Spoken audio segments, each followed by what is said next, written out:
ئێرە کەرکووکە.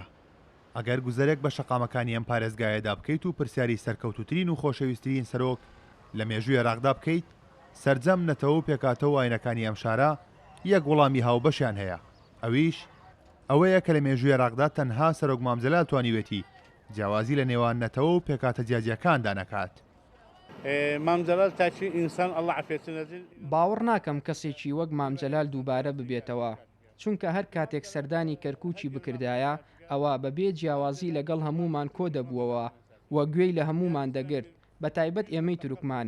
بۆیە ئێمە وە خەڵکی کەرکووک خۆمان بە قەرزباری ئەو دەزانین، چونکە ئەو جیاوازی لە نێوان کورد و عەرەب و تورکمان ناکرد.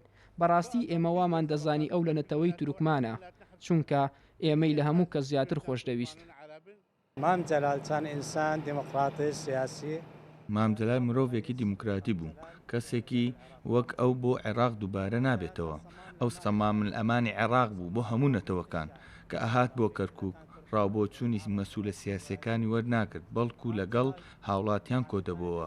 سەرجەم نەتەوەکان مامجەلال بە موڵکی خۆمانی دەزانین. گرنگیدانی سەرۆک مامجەلال بە کورد و عەرەب و تورکمان و کلدانی و ئاشوریەکان وای کردووە کە هەمووان سەرۆکە سیمبولەکە بە موڵکی خۆیان بزانن و لەسەر هیچ نەتەوەیەک هەژماری نەکەن.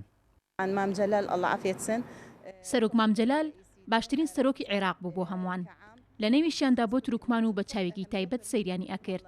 تەنانەت موچە و بودجەی بۆ دابین کردبوون لە بودجەی تایبەتی خۆی. 6,000 تورکمان سوودمەند بوون لە هاوکارەکانی مامجەلال. بەنسبەت ئێمەوە وەکو کلدانی و ئاشوریەکان سەرۆک مامجەلال وەکو یەکێک لە سمبولە جوانەکانی عێراق و پاڵپشتێک بۆ کەمینەکان و پێکاتەکانی دیکە بوو. ئێمەش خۆشەویستیەکی زۆرمان هەبوو بۆی، ڕۆشتنیشی کۆستێکی گەورە بوو بۆ ئێمە. چەپکە گوڵەکە سیاسەتێکی ژیرانە و حەکیمانی سەرۆک مامجەلال بوو کە دایڕۆشت بوو بۆ یەکێتی نیشتیمانی کوردستان و تێیدا پێکاتەکان بە یەک چاو سەیر دەکران.